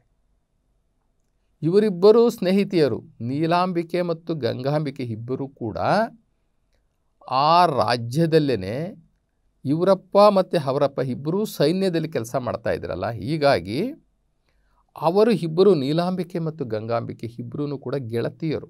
ಯಾವಾಗ ಬಸವಣ್ಣನವರನ್ನು ಗಂಗಾಂಬಿಕೆ ವಿವಾಹ ಆದಲೋ ಆವಾಗ ನೀಲಾಂಬಿಕೆಯೂ ಸಹ ನಾನು ಬಸವಣ್ಣನವರನ್ನೇ ಮದುವೆ ಮಾಡ್ಕೊಳ್ತೀನಿ ಅಂಥೇಳಿ ಪಟ್ಟು ಹಿಡಿತಾಳೆ. ಯಾಕೆ ಅಂತಂದರೆ ಈ ಗಂಗಾಂಬಿಕೆಯನ್ನು ಯಾವ ರೀತಿ ಬಸವಣ್ಣನವರು ನಡೆಸ್ಕೊಳ್ತಾ ಇದ್ದಾರೆ, ಒಬ್ಬ ಸಹಾಯಕಿಯಾಗಿ, ಒಬ್ಬ ಸಾಧಕಿಯಾಗಿ, ಒಬ್ಬ ವಿಚಾರವಂತಿಕೆ ಹೆಣ್ಣು ಮಗಳಾಗಿ ಹೇಗೆ ನಡೆಸ್ಕೊಳ್ತಾ ಇರ್ತಾರೆ ಆಧ್ಯಾತ್ಮಿಕ ಜೀವನದಲ್ಲಿ ಅಂತ ನೋಡಿ ನೀಲಾಂಬಿಕೆಗೂ ಕೂಡ ಇಷ್ಟ ಆಗಿ ಬಸವಣ್ಣನವರನ್ನು ನಾನು ಮದುವೆ ಮಾಡ್ಕೊಳ್ತೀನಿ ಅಂತ ಹೇಳ್ತಾರೆ. ಇಲ್ಲಿ ದೈಹಿಕ ಸಂಪರ್ಕದಲ್ಲಲ್ಲ, ದೈಹಿಕ ಸಂಬಂಧದಲ್ಲೂ ಅಲ್ಲ, ಅಥವಾ ಮಾನಸಿಕ ಸಂಬಂಧದಲ್ಲೂ ಅಲ್ಲ, ಇದು ಆಧ್ಯಾತ್ಮಿಕ ಸಾಧನೆಯ ಸಂಬಂಧ. ಆಧ್ಯಾತ್ಮಿಕ ಸಾಧನೆಯ ಸಂಬಂಧವನ್ನು ಬಯಸಿ ನೀಲಾಂಬಿಕೆಯೂ ಸಹ ನಾನು ಬಸವಣ್ಣನವರಿಗೆ ಸಹಾಯಕಳಾಗಿ ನಿಲ್ತೇನೆ, ಅವರ ಆಧ್ಯಾತ್ಮಿಕ ಜೀವನಕ್ಕೆ ನಾನು ಸಹ ದುಡಿತೇನೆ, ನಾನು ಕೂಡ ಆಧ್ಯಾತ್ಮಿಕ ಸಾಧನೆಯನ್ನು ಮಾಡ್ತೀನಿ ಅಂತ ಹೇಳಿ ನೀಲಾಂಬಿಕೆಯೂ ಸಹ ಬಿಜ್ಜಳನ ಗಮನಕ್ಕೆ ತಂದು ಬಿಜ್ಜಳ ಬಂದು ಬಸವಣ್ಣನವರನ್ನು ಕೇಳ್ಕೊಳ್ತಾನೆ. ರಾಜ, ಅಪ್ಪ ಬಸವಣ್ಣ, ನನ್ನ ಸಾಕು ತಂಗಿ ನಿನ್ನ ಆಧ್ಯಾತ್ಮಿಕ ಚಿಂತನೆಗಳನ್ನು, ನಿನ್ನ ದಾರಿಯನ್ನು, ನಿನ್ನ ಬದುಕನ್ನು ಎಲ್ಲವನ್ನು ನೋಡಿ ಅವಳ ಸ್ನೇಹಿತೆ ಗಂಗಾಂಬಿಕೆ ಹೇಗೆ ನಿನಗೆ ಸಹಾಯಕಳಾಗಿ ನಿಂತಿದ್ದಾಳೋ ಅದೇ ರೀತಿ ಅವಳು ಕೂಡ ನಿನಗೆ ಸಹಾಯಕಳಾಗಿ ಆಧ್ಯಾತ್ಮಿಕ ಜೀವನದಲ್ಲಿ ನಿಲ್ತಾಳಂತಪ್ಪ. ನಾನು ಅವಳ ಕೊನೆಯ ಆಸೆಯನ್ನು ಈಡೇರಿಸಲಿಕ್ಕೆ ಅಂತ ಬಂದಿದ್ದೀನಿ, ಯಾಕೆಂದ್ರೆ ನಾನು ಅವರ ಅಪ್ಪನಿಗೆ ಮಾತು ಕೊಟ್ಟಿದ್ದೆ. ಹೀಗಾಗಿ ನೀನು ನೀಲಾಂಬಿಕೆಯನ್ನು ಸಹ ವಿವಾಹವಾಗಬೇಕು ಅಂತ ಅಂದಾಗ ಎಲ್ಲ ದೇವರಿಚ್ಛೆಯಂತೆ ಆಗಲಿ ಅಂಥೇಳಿ ಬಸವಣ್ಣನವರು ನೀಲಾಂಬಿಕೆಯನ್ನು ತನ್ನ ಸಾಧನೆಗೆ ಸಹಾಯಕಳಾಗಿ ತಗೊಳ್ತಾರೆ. ಹೀಗೆ ಅವರ ಒಂದು ಆಧ್ಯಾತ್ಮಿಕ ಸಾಧನೆ ಲೌಕಿಕರ ದೃಷ್ಟಿಯಲ್ಲಿ ಅವರು ಪತಿಪತ್ನಿಯರಾಗಿದ್ರೂ ಸಹ ಆಧ್ಯಾತ್ಮಿಕದಲ್ಲಿ ಅವರು ಎಂದೂ ಕೂಡ ಅವರು ತಪ್ಪು ಮಾಡದೇ ಇರತಕ್ಕಂಥ, ಅವರು ಉಂಡು ಉಪವಾಸಿ ಬಳಸಿ ಬ್ರಹ್ಮಚಾರಿ ಅನ್ನುವಂತಹ ರೀತಿಯಲ್ಲಿ ಅವರು ನಡ್ಕೊಳ್ತಾರೆ. ಅವರ ವಚನಗಳಲ್ಲೂ ಕೂಡ ಗಂಗಾಂಬಿಕೆ ನೀಲಾಂಬಿಕೆ ವಚನಗಳನ್ನು ಸಹ ನಾವು ನೋಡ್ತೇವೆ. ಬಸವಣ್ಣ ನಮಗೆ ಮಗುವಾದ, ನಾವು ಬಸವಣ್ಣನವರಿಗೆ ಮಕ್ಕಳಾಗಿದ್ದೆವು ಅಂತ ಹೇಳಿಬಿಟ್ಟು ವಚನಗಳಲ್ಲಿ ಅಂತಹ ಪವಿತ್ರವಾದಂತಹ ಸಂಬಂಧದಲ್ಲಿ, ಈ ಧಾರ್ಮಿಕ ಸಂಬಂಧದಲ್ಲಿ, ಆಧ್ಯಾತ್ಮಿಕ ಸಂಬಂಧದಲ್ಲಿ, ದೈವ ಸಂಬಂಧದಲ್ಲಿ ಬೆಳೀತಾರೆ. ಹೇಗೆ ಶಾರದಾ ದೇವಿ ಮತ್ತು ರಾಮಕೃಷ್ಣ ಪರಮಹಂಸರು ಪವಿತ್ರವಾದಂತಹ ಜೀವನವನ್ನು ಮಾಡಿದ್ರೋ ಅದೇ ರೀತಿ ಇಲ್ಲೂ ಸಹ ನಾವು ಅಂಥದ್ದನ್ನು ನಾವು ಸ್ಮರಣೆ ಮಾಡಿಕೊಳ್ಬಹುದು. ನಂತರ ದಿನಗಳಲ್ಲಿ ಪ್ರಧಾನಮಂತ್ರಿಯಾಗಿದ್ದಂತಹ ಸಂದರ್ಭದಲ್ಲಿ ಬಸವಣ್ಣ ಅನುಭವ ಮಂಟಪ ಅನ್ನುವಂತಹ ಒಂದು ಸಮಾಜೋ ಧಾರ್ಮಿಕ ಸಂಸ್ಥೆಯನ್ನು ಕಟ್ತಾರೆ. ಅಂದರೆ ಒಂದು ಯೂನಿವರ್ಸಿಟಿ ಅಂತ ನಾವು ತಿಳ್ಕೊಳ್ಳೋಣ. ಸಮಾಜ ಮತ್ತು ಧಾರ್ಮಿಕತೆ, ಸಮಾಜವನ್ನು ಹೇಗೆ ಕಟ್ಟಿ ಬೆಳೆಸಬೇಕು, ಈ ಯಾವ ರೀತಿಯ ಭಾರತೀಯ ಸಮಾಜ ಇರಬೇಕು, ಯಾವ ಹೊಸ ಮಾಡೆಲ್ ಸೊಸೈಟಿ ನಮಗೆ ಬೇಕು, ಇದರಲ್ಲಿರ್ತಕ್ಕಂಥ ಲೋಪದೋಷಗಳನ್ನೆಲ್ಲ ತೆಗೆದು ಸಮಾನತೆ ಸಾರುವಂತಹ, ಸರ್ವರಿಗೂ ಸಹ ಬಾಳು ಕೊಡುವಂತಹ ಒಂದು ಹೊಸ ಸಮಾಜವನ್ನು ಸೃಷ್ಟಿ ಮಾಡಬೇಕು ಅನ್ನುವಂಥ ದೃಷ್ಟಿಯಲ್ಲಿ ಬಸವಣ್ಣನವರು ಅನುಭವ ಮಂಟಪ ಅನ್ನುವಂತಹ ಸಮಾಜ ಮತ್ತು ಧಾರ್ಮಿಕ ಎರಡನ್ನೂ ಕೂಡ ಚರ್ಚೆ ಮಾಡುವಂತಹ ಒಂದು ಯೂನಿವರ್ಸಿಟಿಯನ್ನು ಅವರು ಸ್ಥಾಪನೆ ಮಾಡ್ತಾರೆ. ಆ ಯೂನಿವರ್ಸಿಟಿಗೆ ಜಗತ್ತಿನ ಎಲ್ಲ ಕಡೆ ಸಾಧಕರು ಬರ್ತಾರೆ, ಮುಮುಕ್ಷುಗಳು ಬರ್ತಾರೆ, ಸೇರಿಕೊಳ್ತಾರೆ, ಧಾರ್ಮಿಕ ಚಿಂತನೆಗಳನ್ನು ಮಾಡ್ತಾರೆ. ಲೋಕದ ಲೋಪದೋಷಗಳನ್ನು ಅಲ್ಲಿ ತಿದ್ದುವಂತಹ ಮತ್ತು ಅದನ್ನು ಬದಲಾವಣೆ ಮಾಡುವಂತಹ ಪರಿಹಾರಗಳನ್ನು ಮಾಡುವಂಥದ್ದನ್ನು ಕೂಡ ಅಲ್ಲಿ ಚರ್ಚೆ ಆಗುತ್ತೆ. ಹೀಗಾಗಿ ಅನುಭವ ಮಂಟಪ ಅತಿ ದೊಡ್ಡ ಪಾರ್ಲಿಮೆಂಟ್ ಸ್ಟೈಲ್ನಲ್ಲಿ ಬೆಳೆದು ಬಿಡ್ತದೆ. ಆ ಪಾರ್ಲಿಮೆಂಟ್ ಸ್ಟೈಲಲ್ಲಿ ಬೆಳೆದಂತಹ ಆ ಅನುಭವ ಮಂಟಪದಲ್ಲಿ ವಚನಗಳು ಅನ್ನುವಂತಹ ವಿಧಿಗಳು ಉಟ್ಕೊಳ್ತವೆ. ಅಂದರೆ ಕಾನೂನುಗಳು ಹೀಗಿರಬೇಕು, ಹಾಗಿರಬೇಕು, ಸಮಾಜ, ನೂತನ ಸಮಾಜ, ಇಂಥ ಅರ್ಹತೆಗಳಿರಬೇಕು, ಇಂಥ ಸತ್ವಗಳಿರಬೇಕು ಅನ್ನುವಂಥದ್ದೆಲ್ಲ ಮುಖಾಂತರ ಈ ಸಮಾಜದ ಲೋಪದೋಷಗಳಿಗೆ ಒಂದು ಪರಿಹಾರವನ್ನು ಕೊಡುವ ರೀತಿಯಲ್ಲಿ ವಚನಗಳು ಎಲ್ಲರೂ ಕೂಡ ಬರೀತಾರೆ. ಬಸವಣ್ಣನವರು ಅವರಿಗೆಲ್ಲರಿಗೂ ಆಧ್ಯಾತ್ಮಿಕ ಶಿಕ್ಷಣವನ್ನು ಕೊಡ್ತಾರೆ. ಅಲ್ಲಿದ್ದಂಥವ್ರು ಯಾರೂ ಕೂಡ ಶಾಲೆಗೆ ಓದೋರಲ್ಲ.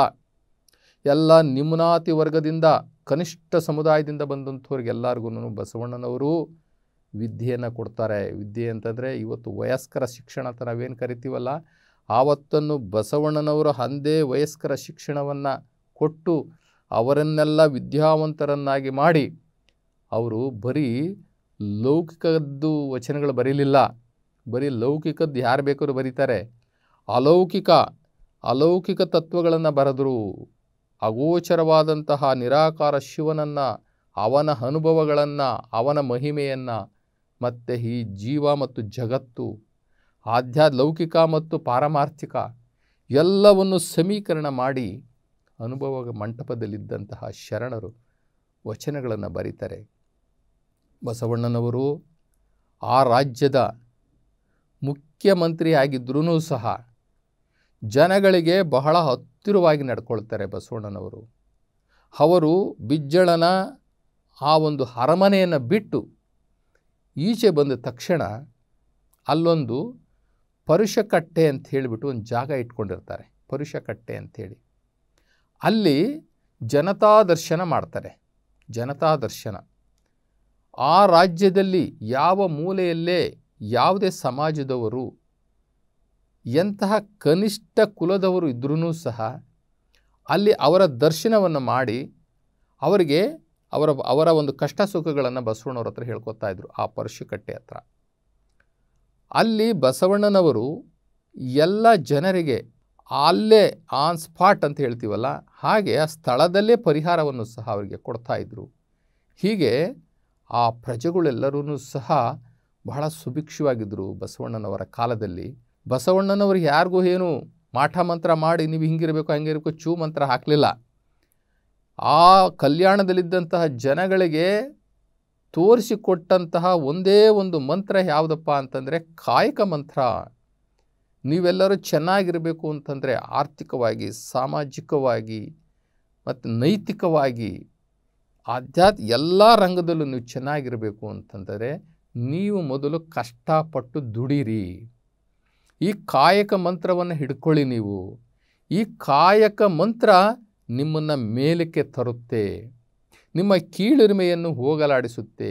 ನಿಮಗೆ ಮಾನವೀಯತೆಯನ್ನು ಮತ್ತು ಸಮಾನತೆಯನ್ನು ತಂದುಕೊಡಬೇಕು ಅಂತಂದರೆ ನೀವು ಆರ್ಥಿಕವಾಗಿ ಚೆನ್ನಾಗಾಗಬೇಕು ಅಂತೇಳಿ ಎಲ್ಲರಿಗೂ ಕಾಯಕವನ್ನು ಕಲಿಸ್ಕೊಡ್ತಾರೆ. ಈ ಕಾಯಕದಿಂದ ಉಂಡು ಎಲ್ಲರೂ ಸಮೃದ್ಧಿಯಾಗಿರ್ತಾರೆ. ಹೇಳ್ತಾರೆ ಒಂದು ಕಡೆ ಬಸವಣ್ಣನವರು, ನೀಡುವವರಿದ್ದರೂ ಬೇಡುವವರಿಲ್ಲದೆ ಬಡವನಾದೆ ಅಂತ ಕೇಳ್ತಾರೆ. ಅಂದರೆ ಜನ ನೀಡುವವರಿದ್ದರೂ ಸಹ ಬೇಡುವವರೇ ಇರಲಿಲ್ವಂತೆ ಆ ಕಲ್ಯಾಣದಲ್ಲಿ. ಅಂಥ ಸುಭಿಕ್ಷ ಕಲ್ಯಾಣ ಬಸವಣ್ಣನವರು ನಿರ್ಮಾಣ ಮಾಡ್ತಾರೆ. ಆ ಸಮಾಜದ ಕಲ್ಯಾಣ ನೆನೆಸ್ಕೊಳ್ಳಿಕ್ಕೂ ಕೂಡ ತುಂಬ ಖುಷಿಯಾಗಿರ್ತದೆ. ಇಂತಹ ಒಂದು ಚೆನ್ನಾಗಿ ಮಾಡಿರ್ತಕ್ಕಂಥ ಕಲ್ಯಾಣ ಅಲ್ಲಿಗೆ ಎಲ್ಲ ಸಮುದಾಯದ ಪ್ರತಿನಿಧಿಗಳು ಬಂದು ಸೇರ್ತಾರೆ. ಎಲ್ಲ ಸಮುದಾಯ, ಇವತ್ತು ನಾವು ಎಷ್ಟು ಜಾತಿಗಳು ಈ ಭಾರತ ದೇಶದಲ್ಲಿದೆಯೋ, ಭಾರತೀಯ ಸಮಾಜದಲ್ಲಿ ಎಷ್ಟು ಜಾತಿಗಳಿದಾವೋ ಎಲ್ಲ ಜಾತಿಯ ಪ್ರತಿನಿಧಿಗಳು ಬಸವಣ್ಣವ್ರ ಹತ್ರ ಇದ್ದರು. ಎಲ್ಲರಿಗೂ ಅವಕಾಶ ಕೊಟ್ಟಿದ್ದರು ಬಸವಣ್ಣನವರು. ಅವನು ಮೇಲಿರಲಿ, ಅವನು ಕೀಳಿರಲಿ, ಅಥವಾ ಯಾವುದೇ ಜಾತಿಯವನಿರಲಿ, ಎಲ್ಲರಿಗೂ ಕೂಡ ಕಾಯಕ ಸಿದ್ಧಾಂತದ ಆಧಾರದ ಮೇಲೆ ಎಲ್ಲರ ಕಾಯಕಗಳಿಗೆ ಪಾವಿತ್ರ್ಯತೆಯನ್ನು ತುಂಬಿದರು ಬಸವಣ್ಣ. ಕಾರ್ಲ್ ಮಾರ್ಕ್ಸ್ ಒಂದು ಕಡೆ ಹೇಳ್ತಾರೆ, ನಾನು ಈ ಕಾಯಕ ಮಾಡ್ತಾರಲ್ಲ ಇವರಿಗೆ, ಅಂದರೆ ಲೇಬರ್ಸು ಡಿಗ್ನಿಟಿ ಬಗ್ಗೆ ನಾನು ಹೋರಾಟ ಮಾಡಿದೆ. ಕಾರ್ಲ್ ಮಾರ್ಕ್ಸ್ ಹೇಳ್ತಾರೆ, ಬಸವಣ್ಣನವರನ್ನು ಕುರಿತು ಹೇಳ್ತಾರೆ, ನಾನು ಈ ಲೇಬರ್ ಡಿಗ್ನಿಟಿ, ಆ ಲೇಬರ್ಗಳಿಗೆ ಒಂದು ಗೌರವ ಸಿಕ್ಕಬೇಕು ಅಂತ ಹೇಳಿ ನಾನು ಹೋರಾಟ ಮಾಡಿದೆ. ಆದರೆ ಬಸವಣ್ಣ ಭಾರತ ದೇಶದಲ್ಲಿ ಕಲ್ಯಾಣದಲ್ಲಿ ಕೆಲಸ ಮಾಡುವಂತಹ ಎಲ್ಲರಿಗೂ ಕಾಯಕ ಮಹತ್ವಕ್ಕೆ ಮಾತ್ರ ನಾವು ಬೆಲೆ ಕೊಟ್ಟಿವಿ. ಆದರೆ ಬಸವಣ್ಣ ಕಾಯಕಕ್ಕೆ ಒಂದು ಡಿವೈನಿಟಿಯನ್ನು ತುಂಬಿದ್ರು, ಅಂದರೆ ದೈವತ್ವವನ್ನು ತುಂಬಿದ್ರು. ಅಂದರೆ ಪ್ರತಿಯೊಬ್ಬರು ಮಾಡುವ ಕಾಯಕಕ್ಕೆ ದೈವತ್ವವನ್ನು ತುಂಬಿದ್ರು ಅಂತೇಳಿ ಕಾರ್ಲ್ ಮಾರ್ಕ್ಸ್ ಹೇಳ್ತಾರೆ. ಜಗತ್ತಿನ ಎಲ್ಲ ದಾರ್ಶನಿಕರು, ಎಲ್ಲ ವಿಮರ್ಶಕಾರರು, ಇತಿಹಾಸಕಾರರು, ಕ್ರಾಂತಿಕಾರರು, ಈ ಲೆಫ್ಟಿಸ್ಟ್ ಅಂತ ಹೇಳ್ತೀವಲ್ಲ, ಅವರು ಎಲ್ಲರೂ ಕೂಡ ಬಸವಣ್ಣನವರ ಈ ತತ್ವ ವಿಚಾರಗಳನ್ನು, ಈ ಸಮಾಜ ಹೀಗೆ ಇರಬೇಕು ಅಂತ ಹೇಳಿ ಮಾಡುವಂತಹ ಕಾನೂನುಗಳಿದೆಯಲ್ಲ ಬಸವಣ್ಣ, ಅದಕ್ಕೆ ಹೇಳ್ತಾರೆ ಬಸವಣ್ಣ ಈ ಜಗತ್ತಿನ ಅತಿ ದೊಡ್ಡ ಸಮಾಜ ವಿಜ್ಞಾನಿ ಅಂತ ಹೇಳ್ತಾರೆ. ಸಮಾಜ ವಿಜ್ಞಾನಿ, ಮುಂದೆ ಸಮಾಜ ಹೀಗೆ ಇರಬೇಕು ಅಂತ ಹೇಳಿಬಿಟ್ಟು ನಿರ್ಧಾರ ಮಾಡೋದ್ರಲ್ಲಿ ಬಸವಣ್ಣ ಮೊದಲಿಗರು ಅಂತ ಹೇಳ್ತಾರೆ. ಇನ್ನು CP ಬ್ರೌನ್ ಅಂತ ಒಬ್ಬರು ಬರ್ತಾರೆ, ಅವರು ಕೂಡ ಹೇಳ್ತಾರೆ ಬಸವಣ್ಣನವರು ಈ ಒಂದು ಭಾರತ ದೇಶದಲ್ಲಿ is the first free thinker ಅಂತ ಹೇಳ್ತಾರೆ. ಯಾರಿಗೂ ಭಯ ಬೀಳದೆ ಯೋಚನಾ ಶಕ್ತಿ ಮತ್ತು ಮಾತು ಎಲ್ಲವೂ ಕೂಡ ಬಸವಣ್ಣನವರದು ಲೋಕಮಾನ್ಯವಾಗಿರ್ತಕ್ಕಂಥ ವಿಚಾರಗಳೇ ಅಂತ ಹೇಳ್ಬಿಟ್ಟು CP ಬ್ರೌನ್ ಅಂತ ಹೇಳ್ಬಿಟ್ಟು ಹೇಳ್ತಾರೆ. ಹೀಗೆ ಅನೇಕ ದಾರ್ಶನಿಕರು ಈ ಬಸವಣ್ಣನವರ ತತ್ವಗಳನ್ನು ಅವರು ಆಕರ್ಷಣೀಯವಾಗಿ ತಗೊಳ್ತಾರೆ. ಎಲ್ಲ ಜನಪ್ರತಿನಿಧಿಗಳು ಬಸವಣ್ಣನವರ ಜೊತೆ ಇದ್ದು ಅವರು ಕಾಯಕ ಪ್ರಜ್ಞೆಯನ್ನು ಅವರು ಬೆಳೆಸ್ಕೊಳ್ತಾರೆ. ಈ ಜಾತಿಗಳು ತಾನಾಗೆ ಹೊರಟೋಗ್ಬಿಡ್ತವೆ. ಈ ಜಾತಿಗಳು ಹುಟ್ಕೊಂಡಿದ್ದೇ ಕಾಯಕದ ಮೇಲೆ. ಯಾರ್ಯಾರು ಅವರ ಕುಲಕಸಬುಗಳನ್ನು ಮಾಡ್ತಾಯಿದ್ರಲ್ಲ, ಆ ಕುಲಕಸಬುಗಳು ಜಾತಿಗಳಾಗಿತ್ತು. ಬಸವಣ್ಣನವರು ಏನು ಮಾಡಿದ್ರು ಅಂತಂದರೆ ಆ ಕಸುಬುಗಳಿಗೆ ದೈವತ್ವವನ್ನು ತುಂಬಿದ್ರು. ಆ ಕುಲಕಸಬುಗಳಿಗೆ ಯಾವಾಗ ದೈವತ್ವ ಬಂತು, ಈ ಜಾತಿ ಅಂತಕ್ಕಂಥದ್ದು ಸ್ವಲ್ಪ ಸ್ವಲ್ಪ ಮರೆಯಾಗೊಟ್ಟೋಯ್ತು. ಹೀಗೆ ಎಲ್ಲರೂ ಕೂಡ ಆ ಕಲ್ಯಾಣದಲ್ಲಿ ಉಂಡು ಬಹಳ ಸಮೃದ್ಧಿಯಾಗಿದ್ದಂತಹ ಒಂದು ಕಾಲದಲ್ಲಿ ಶತ್ರುಗಳು ಹುಟ್ಕೊಳ್ತಾರಲ್ಲ, ಹೀಗೆ ಅಲ್ಲೂ ಬಸವಣ್ಣನವರ ಮೇಲೆ ಅನೇಕ ಅಪವಾದಗಳು ಬರ್ತವೆ. ಬಸವಣ್ಣನವರನ್ನು ನೋಡಿ ಅಸೂಯೆ ಪಡುವಂಥವರು, ಅವರ ಪ್ರಗತಿಯನ್ನು ಸಹಿಸಿಕೊಳ್ಳದೆ ಇರತಕ್ಕಂಥವ್ರು, ಅವರು ಬೇಗ ಬೇಗ ಬೆಳೆದು ಪ್ರಧಾನಮಂತ್ರಿಯವರಿಗೆ ಹೋಗಿದ್ದು, ಇವೆಲ್ಲವೂ ಕೂಡ ಅಲ್ಲಿಯ ಕೆಲಸ ಮಾಡ್ತಾ ಇರ್ತಕ್ಕಂಥ ಸೀನಿಯರ್ಸ್ ಇರ್ತಾರಲ್ಲ, ಅವರು ಅಸೂಯೆ ಪಟ್ಟೇ ಪಡ್ತಾರೆ. ಆದರೆ ಬಸವಣ್ಣನವರು ಯಾವ ರೀತಿ ಅನುಭವ ಮಂಟಪದಲ್ಲಿ ಬೆಳೆದರು ಅಂತಂದರೆ, ಅನುಭವ ಮಂಟಪಕ್ಕೆ ಅಲ್ಲಮ ಪ್ರಭುಗಳು ಬರ್ತಾರೆ, ಸಿದ್ದರಾಮೇಶ್ವರ್ ಬರ್ತಾರೆ, ಅಕ್ಕ ಮಹಾದೇವಿ ಬರ್ತಾರೆ, ಇನ್ನು ಚನ್ನಬಸವಣ್ಣ, ಮಡಿವಾಳ ಮಾಚಿದೇವ, ಹೀಗೆ ನಮ್ಮ ಇದರ ಜಮ್ಮು ಕಾಶ್ಮೀರದಿಂದ ಅಲ್ಲಿಂದಲೂ ಕೂಡ ಇಲ್ಲಿಗೆ ಬರ್ತಾರೆ. ಎಂತೆಂಥ ಶರಣರು ಬರ್ತಾರೆ. ಅಕ್ಕ ನಾಗಮ್ಮ, ಬಸವಣ್ಣನವರ ಅಕ್ಕ, ಆ ನಾಗಮ್ಮ ತಾಯಿ ಅಲ್ಲಿಯ ಒಂದು ಮಹಾಮನೆ, ಬಸವಣ್ಣನವರ ಮನೆಗೆ ಮಹಾಮನೆ ಅಂತ ಹೇಳಿ ಕರೀತಾರೆ. ಆ ಮಹಾಮನೆಗೆ ತಾಯಿಯಾಗಿ ಎಲ್ಲರನ್ನು ಸಂತೈಸುವ ತಾಯಿ ಆಗ್ತಾರೆ. ನೋಡಿ, ಇಲ್ಲಿ ಅಕ್ಕ ನಾಗಮ್ಮನ ಪಾತ್ರವನ್ನು ನಾವು ಬಹಳ ಕೊಂಡಾಡಬೇಕಾಗುತ್ತೆ. ಸಣ್ಣ ವಯಸ್ಸಿನಲ್ಲಿ ಬಸವಣ್ಣನ ಮನೆ ಬಿಟ್ಟು ಬಂದಾಗ ಬಸವಣ್ಣನವರ ಹಿಂದೆ ಬಂದಂತಹ ಅಕ್ಕ ನಾಗಮ್ಮ ಸಂಪೂರ್ಣವಾಗಿ ಕೊನೆಯವರೆಗೆ ಬದುಕಿರ್ತಾಳೆ. ಅಕ್ಕ, ಈ ನಾಗಮ್ಮ ತಾಯಿ ಕೊನೆಯವರೆಗೂ ಸಹ ಬದುಕಿರ್ತಾಳೆ. ಹೇಗೆ ಆ ಮಹಾಭಾರತದಲ್ಲಿ ಆ ಭೀಷ್ಮ ಪಿತಾಮಹ ಸಂಪೂರ್ಣವಾಗಿ ಕುರುಕ್ಷೇತ್ರ ಆಗಿ ಸರ್ವನಾಶವಾಗಿ ಎಲ್ಲವನ್ನು ಕಣ್ಣಲ್ಲಿ ನೋಡಿ ಕೊನೆಗೆ ಕಣ್ಮುಚ್ಕೋತಾರಲ್ಲ, ಹಾಗೆ ಅಕ್ಕನಾಗಮ್ಮ ಇಲ್ಲಿ ಬಸವಣ್ಣನವರು ಮನೆ ಬಿಟ್ಟು ಬಂದು ಕಲ್ಯಾಣ ರಾಜ್ಯಕ್ಕೆ ಬಂದು ಅಲ್ಲಿಂದ ಪ್ರಾರಂಭವಾಗಿ ತನ್ನ ಒಡ ಹುಟ್ಟಿದ ಬಸವಣ್ಣ, ಒಡಲಲ್ಲಿ ಹುಟ್ಟಿದ ಚನ್ನಬಸವಣ್ಣ, ಇವರಿಬ್ಬರನ್ನು ಈ ಮಹಾನ್ ಜ್ಞಾನಿಗಳನ್ನು ಈ ಜಗತ್ತಿಗೆ ತಯಾರು ಮಾಡಿ ಕೊಟ್ಟಂತಹ ತಾಯಿ ಅಕ್ಕನಾಗಮ್ಮ. ಇಂತಹ ಅಕ್ಕನಾಗಮ್ಮನು ಕೂಡ ಬಸವಣ್ಣನವರ ಜೊತೆಯಲ್ಲಿ ಅನುಭವ ಮಂಟಪದಲ್ಲಿ ಎಲ್ಲ ಶರಣರ ಸೇವೆ ಮಾಡ್ತಾರೆ. ಈ ಕೊಂಡಿ ಮಂಚಣ್ಣ ಅನ್ನುವಂತಹ ಒಬ್ಬ ಕಡು ವೈರಿ ಬಸವಣ್ಣನವರಿಗೆ ಬಹಳ ಹಿಂಸೆಯನ್ನು ಕೊಡುವಂಥದ್ದನ್ನು ನಾವು ಚರಿತ್ರೆಯಲ್ಲಿ ನೋಡ್ತೀವಿ. ಬಸವಣ್ಣನವರು ಈ ಜಾತಿ ನಿರ್ಮೂಲನೆಯನ್ನು ಮಾಡಬೇಕಂತ ಹೇಳಿ ಅವರು ಒಂದು ಅಂತರ್ಜಾತೀಯ ವಿವಾಹವನ್ನು ಸಹ ಮಾಡೇ ಬಿಡ್ತಾರೆ. ಹರಳಯ್ಯ ಮತ್ತು ಮಧುವರಸ, ಹರಳಯ್ಯನವರ ಮಗ ಮಧುವರಸರ ಮಗಳು, ಇವರಿಬ್ಬರನ್ನು ವಿವಾಹ ಮಾಡಿಬಿಡ್ತಾರೆ. ಆದರೆ ಅಲ್ಲಿಯ ವಾತಾವರಣಕ್ಕೆ ಆ ಅರಮನೆಯ ಆ ಕುಲಗುರುಗಳು ಅಂತ ಇರ್ತಾರಲ್ಲ, ಪುರೋಹಿತರು ಅಂತ ಹೇಳಿ ಶಾಸ್ತ್ರಿಗಳು, ಅವರಿಗೆ ಇದು ಅಂತರ್ಜಾತಿ ವಿವಾಹ ಅಂತ ಅನ್ನಿಸ್ತು. ಆದರೆ ಹರಳಯ್ಯ ಮತ್ತು ಮಧುವರಸ ಇಬ್ಬರೂ ಸಹ ಬಸವಣ್ಣನವರ ದೀಕ್ಷೆಯನ್ನು ಪಡೆದು ಅವರಿಬ್ಬರು ಲಿಂಗಧಾರಿಗಳಾಗಿದ್ದರು. ಅವರಿಬ್ಬರು ಲಿಂಗಧಾರಿಗಳಾಗಿದ್ದಂತಹ ಸಂದರ್ಭದಲ್ಲಿ ಅವರಿಬ್ಬರು ಒಂದೇ ಆದರು. ಯಾರ್ಯಾರು ಲಿಂಗಧಾರಿಗಳು ಹಾಕ್ತಾರೋ ಅವರಿಗೆ ಲಿಂಗವಂತರು ಅಂತ ಕರೀತಾರೆ. ಇಬ್ಬರು ಲಿಂಗವಂತರೇ ಆಗಿದ್ದರು. ಅಲ್ಲಿ ಜಾತಿ ಪ್ರಶ್ನೆ ಬರೋದಿಲ್ಲ. ಇಬ್ಬರೂ ಒಂದೇ ಆಗಿದ್ದರು. ಬಸವಣ್ಣನವರ ಜಾತಿ ಯಾವುದು? ಶರಣ ಜಾತಿ. ಅವರಿಬ್ಬರು ಶರಣರೇ ಆಗಿದ್ದರು.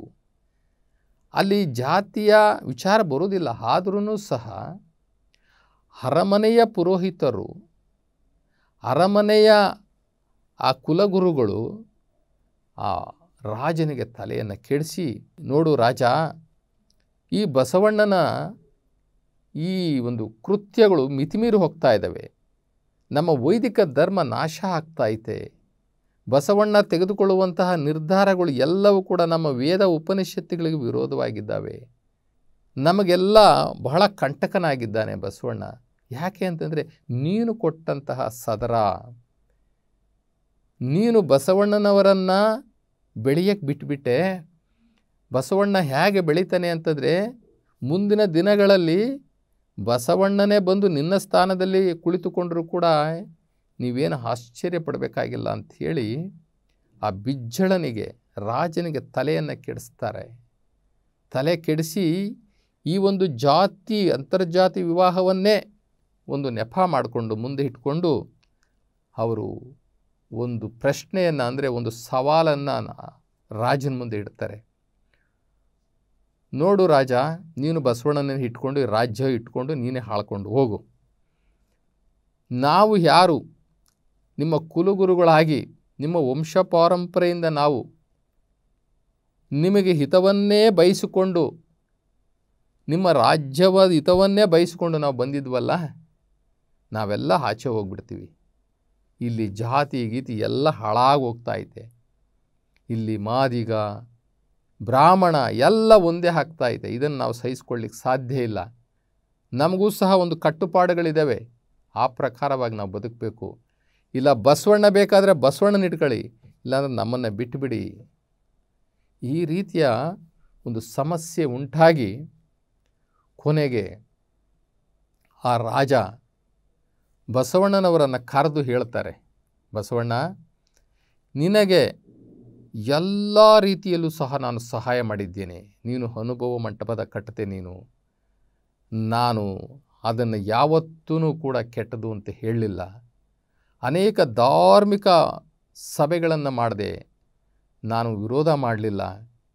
ನೀನು ಮಾಡುವಂತಹ ಎಲ್ಲ ಧಾರ್ಮಿಕ ಕಾರ್ಯಗಳಿಗೆ ಏನು ಒಂದು ಹೊಸ ಸಮಾಜ ನಿರ್ಮಾಣ ಮಾಡಬೇಕು ಅಂತ ಹೊರಟಿಯಲ್ಲ, ಆ ಎಲ್ಲದಕ್ಕೂ ಕೂಡ ನಾನು ಸಪೋರ್ಟ್ ಕೊಟ್ಟಿದ್ದೀನಿ.